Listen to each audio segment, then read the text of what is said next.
What's up, guys? This is Miles Markiewicz. And this is Brad Thomas. Here to give you the best sports insights to beat your book. You only need to ask one question. What's the spread? And how we doing? Welcome in. What's the spread? Miles. Happy football season to everybody out there. Woo. Oh, You know, my God. I turned on the game last night. Yep. Opening, game, Chiefs-Texans. And the first thing I noticed, was the crowd noise, right? And I was like, oh, man, the crowd noise sounds incredible. But then here's the thing. Brad, was I born yesterday? Then I saw fans in the stands. Yeah. Did you know that they were allowing fans in the stands? Yeah. Where have I been? There's only I did not two see that. stadiums right now that are allowing fans. What is it? The Dolphins and the Chiefs. So that's it. It's just two. Yeah, that's what they said last night. 17,000 fans allowed in the stands at Arrowhead. That's a lot. That's a lot of fans. That's a UCF game. So my mind all of a sudden just started spinning, right? And I'm coming in hot today, so get ready. Okay, hit me. Today we get to talk about some college games, get to talk about some pro games. We got Joey Burrow making his debut on Sunday. So many things to be excited about. The one thing that's still missing from the football season is college football. Yes. And even though we have a slate of games tomorrow and they've been playing, we have the ACC, we have, some Big 12 games. What's missing? Well, first of all, You already know. We already know. Big Ten. Big 10 missing. SEC is missing until October. Yep. And, I was telling my dad that, I was like, hey, this doesn't feel normal yet. And he's like, oh, this feels really normal, watching the game. And it was for NFL, but not having the opening slate of college football on Labor Day weekend felt there was a hole in my heart that was just, it's still there. Labor Day weekend was struggling. interesting. It just wasn't the same. Betting standpoint. I mean, it was in this Labor Day weekend, if I'm not on a family trip, me and you were in a sports book somewhere. And so this Labor Day weekend, I was on both. I was on a sports trip and I was in a sports book. I was in a family trip and a sports book, and I had no interest in betting whatever weird games we had. Right. And it was a weekend where on Labor Day weekend, we could actually have fantasy football drafts, which was never the case because I would never schedule fantasy football drafts on that weekend because that is college football. Yes. All right, so you mentioned the Big Ten. Yes. It's missing. All right, 17,000 fans allowed in Arrowhead Stadium last night, and this is why I'm angry, all right? For a lot of reasons. Yeah. The Big Ten, first of all, has had no transparency with information. Zero. Correct. And as it stands today, there is another vote coming down either this weekend or Monday or Tuesday or Wednesday. No one knows when the fuck the vote is happening. And I feel like it's been like this for months. It's like I feel like I'm back pre-baseball season where it's like for a month it was we didn't just know what baseball was going to happen. Right. We didn't know if that was going to happen. Who do you trust? But this thing that Ryan Day came out yesterday. Pope spoke publicly, made a statement about wanting his team to play. And everybody in the media is just throwing down on Ryan Day about what, of course you want to play. You're good enough to compete for a championship. This is ridiculous. Yeah. What am I missing here? Yes, of course he wants to play. Ohio State is good enough to win a national title, so why shouldn't he come out and say that we're good enough to win, we want to play? And just because Rutgers doesn't want to play football doesn't mean that Ohio State shouldn't be competing for the playoff. What blows my mind is how are we possibly able to have numerous football games throughout the football season, but the Big Ten, what is the big in Ohio, in Michigan, do they catch COVID easier than anywhere else? And not to mention high school football being played in Ohio. Yeah, I mean, that's really weird. And in Pennsylvania, which is super weird. Yeah. And in Pennsylvania, and so all of that is still happening, and there are ways to play these games safely. Yes. I mean, SEC, ACC, Big 12, they're playing games. Is COVID? Are COVID cases prevalent? Yes, of course they are. That's the world we live in today, Brad. Yes. Like that is not going. It's not going anywhere anytime soon. Yeah. So for us to just say, well, it's not safe to play, and it's not safe to go to school. It's not safe to go outside. Yes. If that's the point we're trying to make. All right. And here's the other side of the coin that I want to talk about. Okay. Here, all right. Also, is that because never in my life.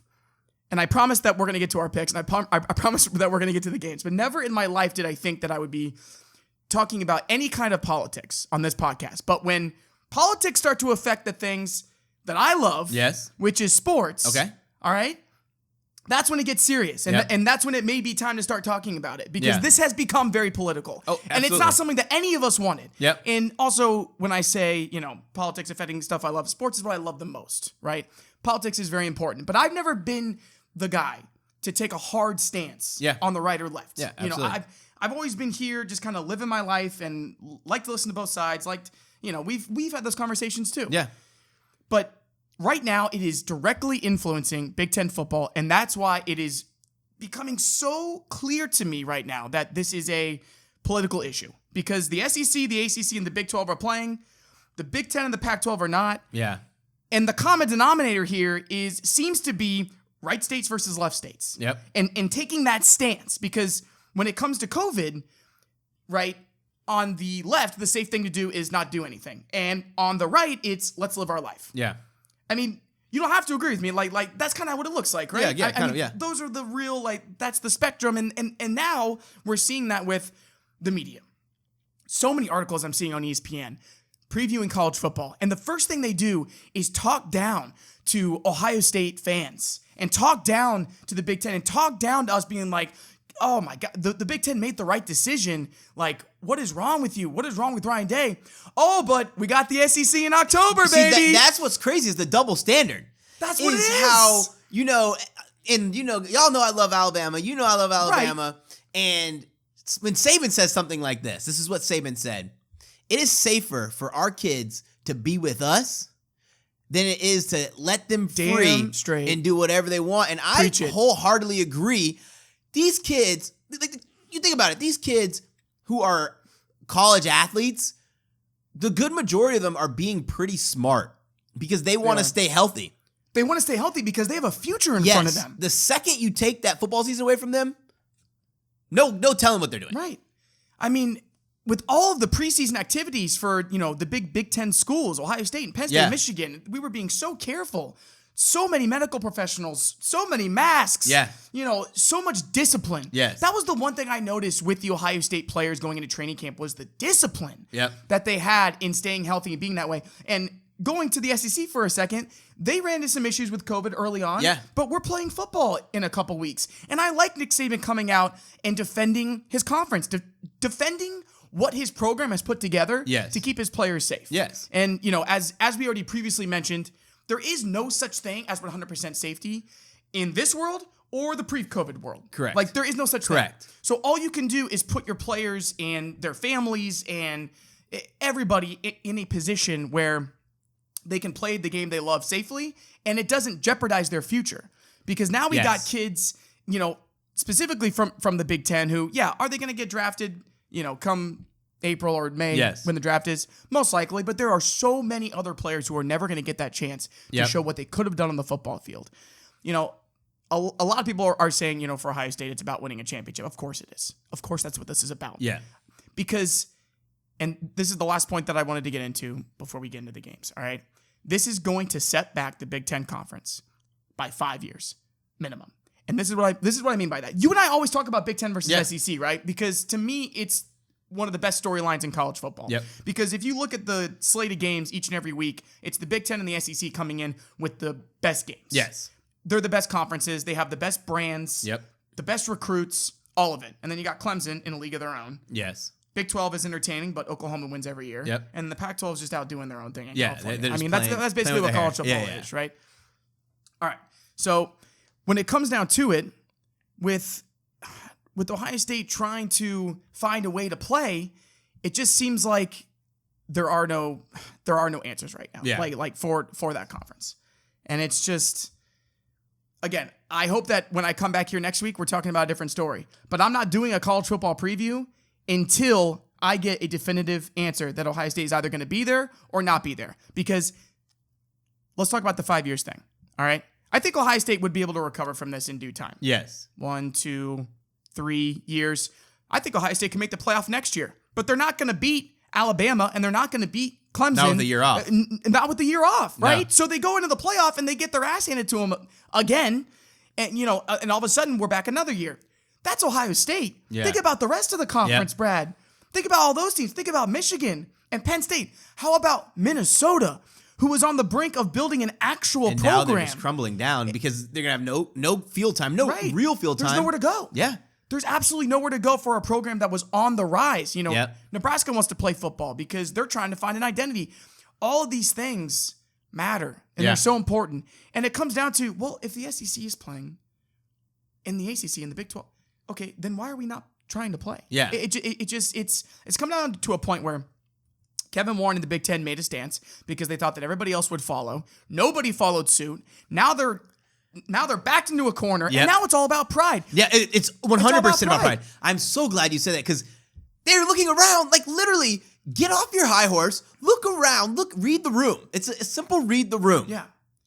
And pride, you're going to let pride, this conference is going to crumble. Yes. I mean, they will not recover from this. It will be the greatest mistake I have ever seen in American sports history. I've never seen a bigger mistake, a bigger scandal. It will cost them that much in terms of identity. Power, This is what that is. Money, everything. Yeah.